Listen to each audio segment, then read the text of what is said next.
So this week it's gonna be about posology. How do we get the remedies into animals? So basically we have two ways, either the dry doses with the pellets or in water, what we call the aqua doses. And that we will talk about different ways that we can administer water doses. So the dry doses are quite simply, usually with dogs, what I ask them to do is to lie on their side on the floor, and I just lift the upper lip and I place the pellets between the gum and the lip, and I just put the lip back, and usually they like it very much and they just eat them. If the dog is a stray dog or is a rescue dog or is aggressive or we don't know how he's going to react, you can always place it in a bit of meat or a bit of cheese and give it that way. Alternatively, you can also put it in their food. Many people say do not, the remedies need to be taken 10 minutes or 15 minutes away from food and drink. But the truth is that our remedies work through chemotherapy and through radiotherapy. I have quite a few patients that are doing homeopathy and they are doing chemotherapy as well, or homeopathy and radiotherapy as well, and the remedies do work.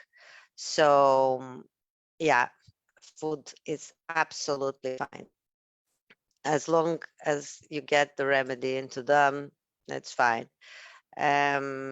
With horses, usually I will pick up a piece of apple and just dig a tiny hole on the apple and put the pellets there, or a piece of carrot, again, a little hole to hold the pellets in place, and just offer it to the horse. I do not recommend to put the pellets on your hand, because the moment you touch the pellets, that actually can destroy the remedy. But more importantly, once you touch the pellets, you can be dosing yourself, because the pellets or the remedies are prepared by a spray process. So you have all the pellets sprayed in a tray, and then the remedy, the active remedy, in a liquid, of course, with a high alcohol concentration, and all the sugar pellets are sprayed upon and let to dry. So if you touch them, your hand is in contact, and there are people that are very sensitive to the remedy. So not only you can remove the remedy from the pellets, but you are also dosing yourself. So do not touch the remedies, but to drop them on a piece of food or in the food bowl is fine. I know in some of the instructions that we've shared, even with people, we've talked about using a spoon to get the remedy, like if it's in a bag, or if it's, if you've brought some of your remedies to the barn, but you don't have all of your vials down there or what have you, and it's a little difficult to get a hold of the remedies without touching them. One of my favorite things to do is to have a shot glass or some kind of little container that the remedy won't just roll off the edge, because that's what always happens whenever I try to put them in spoons. They go flying. Yeah. So especially when you're dealing with animals, because they turn their head, they swing their tail, they, who knows what they're going to do. So it can be very unpredictable in that respect. So if you have some kind of little container that you can put them in, that's super helpful. The one of the things that you talked about, Dr. Alex, is putting it in water. And there are a couple of different ways that we've achieved that with different animals. And of course, we've got many different animals that are dealt with in our group.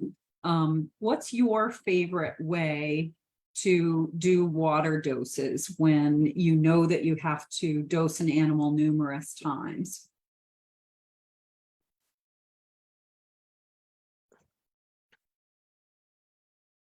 Do you have a preference of using a syringe, or do you prefer to put it in their water trough, or what's your favorite way of doing it with the different farm animals that we deal with?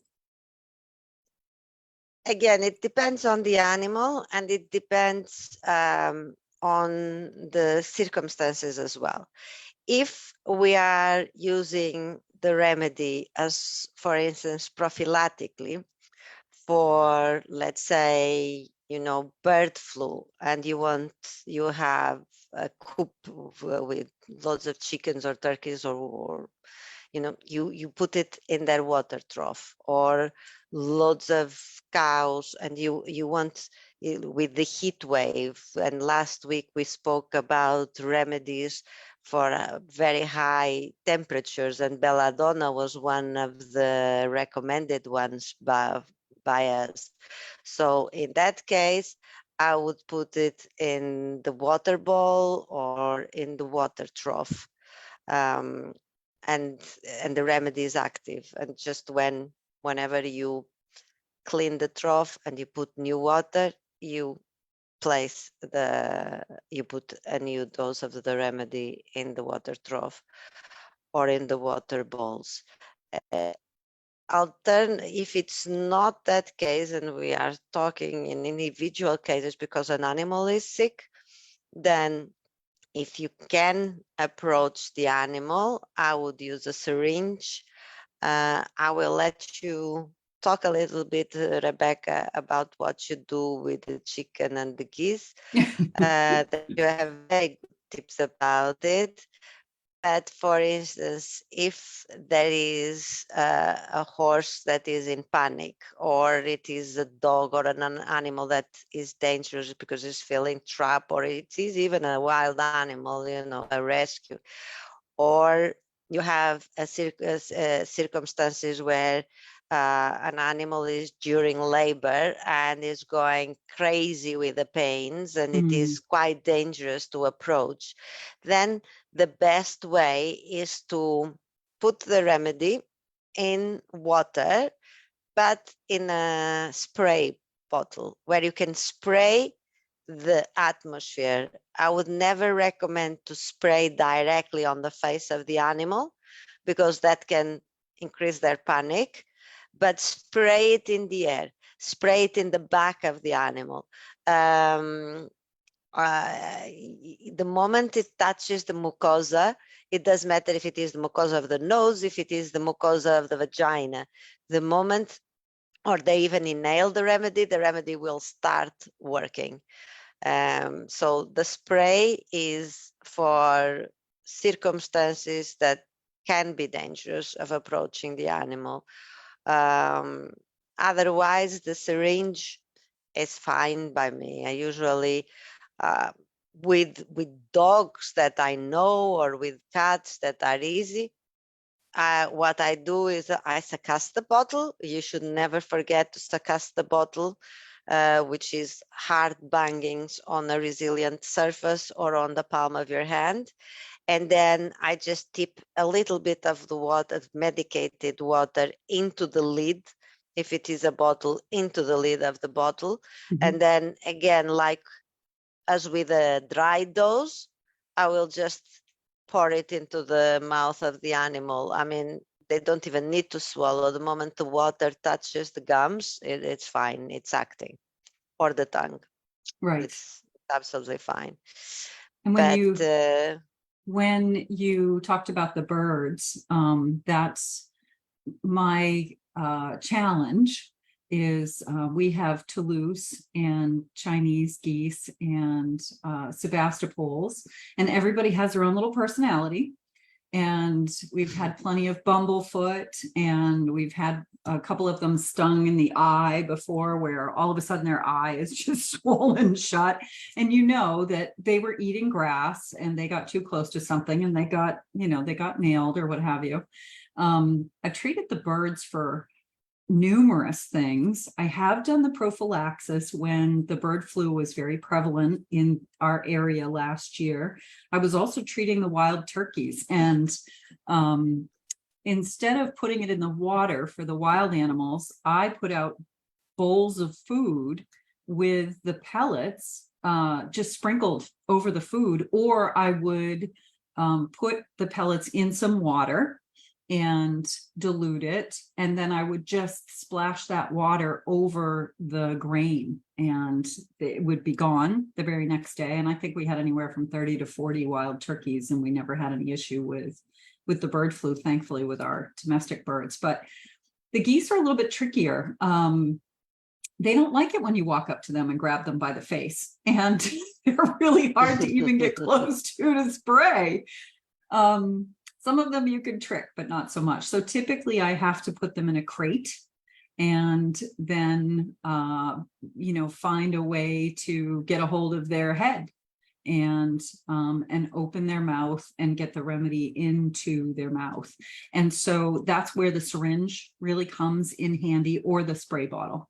They don't like the spray bottle so much. It's funny how there are some animals that have never been sprayed and yet they know what a spray bottle is. So for me, I have made sure I've had on a thick pair of gloves and gotten it into a syringe and squirted it into their mouths.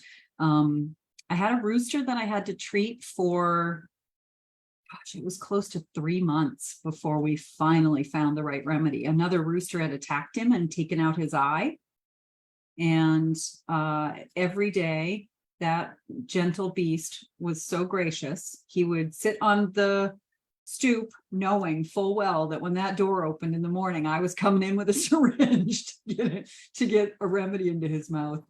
And a lot of people say don't squirt anything down, especially a bird's throat, because it can go down the wrong tube and they can aspirate. And that is true.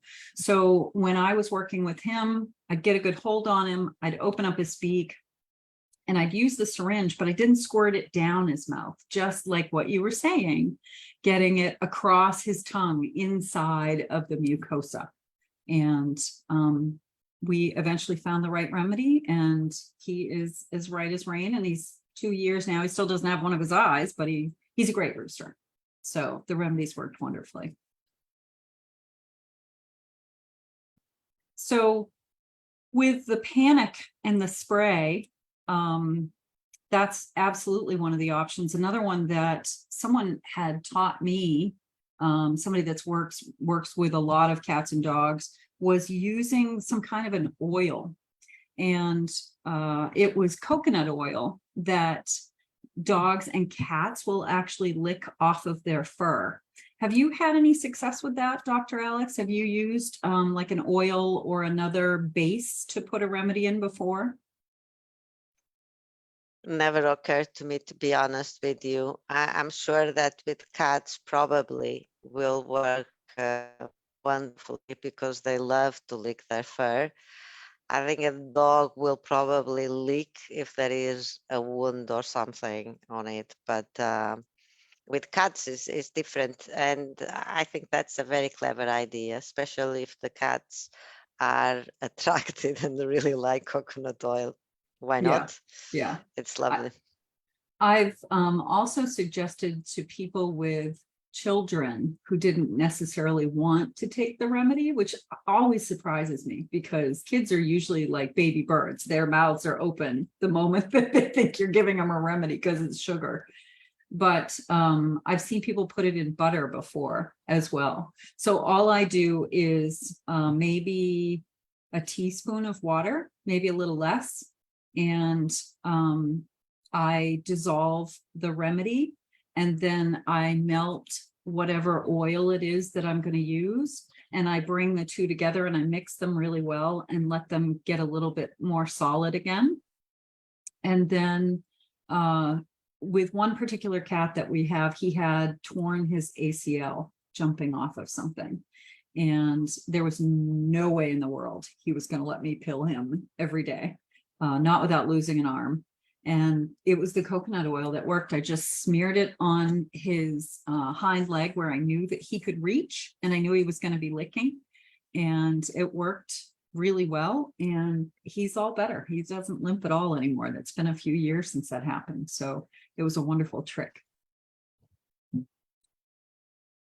Dr. Alex, we talk a lot about homeopathy, and we've recently touched on cell salts and the advantages of using those as well. They kind of apply, the same principles apply as far as administering the remedies, or the cell salts, I should say. Have you seen anyone do it any differently, where they are not just sticking it in their water or sticking it in their mouth?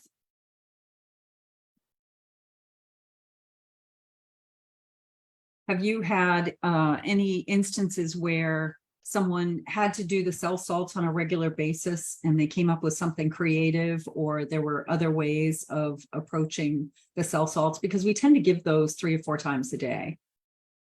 Is it pretty much in the water? No, I mean, I tend to use the cell salts dry, actually, very rarely in the water, because the cell salts, although they are prepared homeopathically, they work on the material level, and they have material doses in them. I mean, above 12C, it's so diluted that it's just energetically, but a cell salt is a 6X. So basically it was the substance, the original substance, being iron phosphoricum or calc phos or fluor or silica, whatever is the cell salt is prepared by trituration. So the minerals mashed and then is mixed with the sugar, and that is diluted 1 in 10 6 times. So a 6C is a dilution of 1 in 10 6 times. So it still contains quite a reasonable amount of the original substance in it. It's below the Avogadro number. And so the energy, the resonance of the energy of the cell salt is much lower, and the material dose is quite important. And that's why when we use cell salts, to do once a day or nothing is basically the same thing. Cell salts, when we use them, we have to use them 3 times a day or 4 times a day. And you don't want to dilute, because you want to make sure that that amount of ferrum phos or calc phos or whatever it is, the cell salts we are using, actually goes into the person or into the animal. So for instance, for goats or ruminants and similar animals, I would put it in their molasses, or quite a high 2-3 times a day, a bit of molasses with the cell salts in there, and then probably mix it in some herbs that they like and give it to them. If you have a leaking, I don't know, a leaking block for minerals, which most of the ruminants have, I would go and put there at least 3 times a day cell salts. That's a great idea. Yeah, that's a great idea to put it on the licking and in the molasses and the licking blocks. That's really smart. Yeah. And with the dogs and the cats, I would just stick it in their food. Yeah, and they don't, it's not like medicine. When you try and hide things in animals' food, that's the nice thing about the remedies, is they don't really, it doesn't bother them at all when you're putting remedies in there. I know we had one cat that only had a few teeth, and so he only ate, really mushy food. So even putting the pellets in there, he had a hard time with. There were a couple of times where I got him spitting them out, which really surprised me. But I just took them, and I was thinking of when I was little and I never liked pills. And my mother would put the baby aspirin in between 2 spoons and crush them. And then, Yeah. the dust, it dissolved instantly. So you can do that with Mm. remedies. You can do that with cell salts as well. And yeah, the animals seem to be, very open to them. The other thing it's not homeopathy, it's not cell salts, but it's along the same principles, and those are flower essences. And you can create a spray of up to 5 different flower essences to help an animal with a variety of different issues. It's very supportive, but like cell salts, it needs to be repeated on a regular basis. Typically, you want to do flower essences for at least a week if you're looking for some kind of response. But if it's a trauma situation, sometimes just doing it 3 or 4 times during that trauma, if you have an animal that is struggling and you can't get near them, or they have some kind of health issue where the vet can't treat them, or you can't get close enough to them to actually help. Going back to the spray, what you had talked about is having the aroma or the spray in the air, and the flower essences are fantastic for that. The rescue remedy, the other version of that's not Bach, is 5 flower remedy, which is exactly the same formula. And Dr. Alex and I were talking earlier how for people, and this could certainly be for animals as well, you can spray it on their bedding. You can spray it on the couch that they always lay on, or the pillow that they always lay on, or their dog bed, or if it's a horse that is going to be in the stall and they eat the hay in one of their bale holders or whatever the nets are. You could even spray that just so that they're breathing it in, so that they're getting it into their system. And it can be very, very effective to help them. So with all of these different ways, we talked about putting pellets in fruit or in a carrot for horses, donkeys, cattle, using a syringe, drawing the remedy up into a syringe after putting it in water, putting it in the water trough, just straight tucking the pellets in the jawline, really trying not to touch them. That's the goal. And coconut oil is making that dilution with some coconut oil and smearing it on your pet. Obviously, just putting it in their food, whether you have to crush it or just put it on top. Dr. Alex and I have been working on a deer that I have here at our farm. She's not ours, but she shows up every day and expects food. And she has a growth, a big lump on one of her legs. And we've been trying a variety of different remedies. We haven't found the magic trick yet, but she doesn't really give me much information to go by. So every couple of days when she shows up, we check her out and see how the remedy is that we gave her. But I just sprinkle the remedy on top of the grain that I put out, and she gobbles it right up. Spraying in the environment, spraying the animal without stressing them out if you can absolutely help it. Flower essences, cell salts, remedies. Anything else come to mind? We talked about using the spoon to make sure you don't touch it. Any other? I prefer the cup. I prefer the cup, the cup of the bottle. Mm-hmm. Just dip the remedy into there, either if it is water dose, if it is water doses, or if it is an homeopathic remedy. Actually, give me a second. Yeah. I will just demonstrate. I think her dog, Sun, is there, and She's taking some remedies right now. I think she takes a variety of things. Yeah. She's an absolute love. Is Sun going to get her remedy? So I don't know if you can see. Yeah, Can you see? perfectly, perfectly.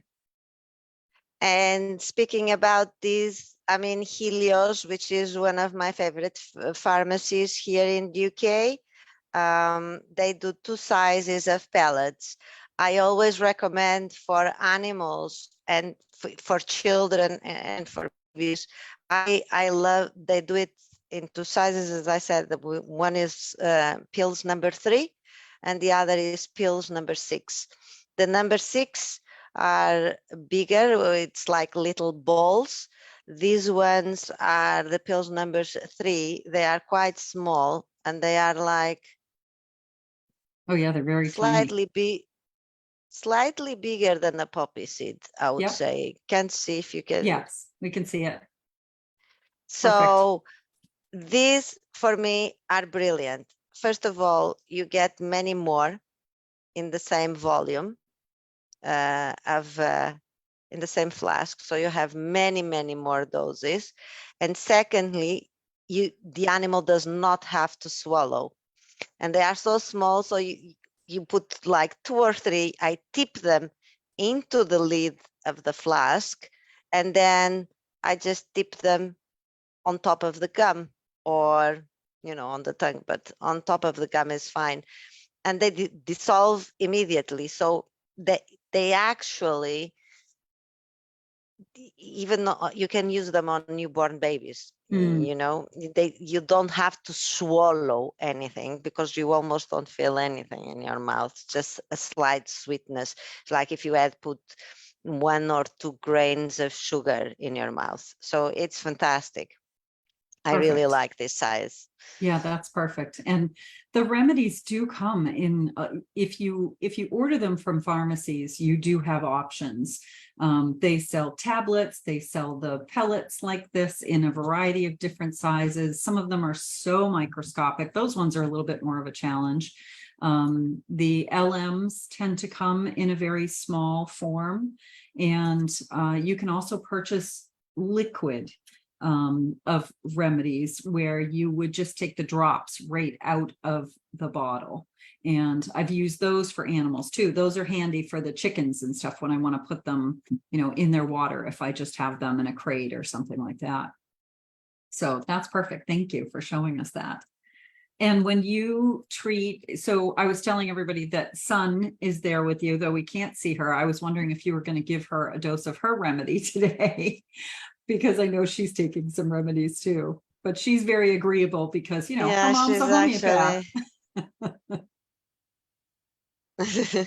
She actually loves it, but I actually never had a dog that did not like homeopathic remedies.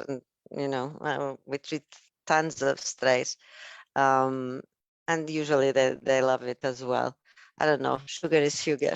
What can Yeah, I tell exactly. you? It doesn't It's matter if very you're a dog difficult. or a kid. Yeah, precisely. Yeah. Well, we want to thank everybody for coming and spending a little bit of time with us today, and letting us chat a little bit more about homeopathy. It's absolutely one of our favorite things to do. And we're grateful for all of the members in the group and everything that you share, and the issues that you bring to us, and the solutions that you share with each other have been just phenomenal. And as always, if you have any questions, or if you want to know more about what we shared today or something that we've shared in the past, absolutely reach out, send us a message or post it on the group. And we look forward to connecting with everybody next Thursday. Thanks so much, everyone. Bye-bye. See you next week.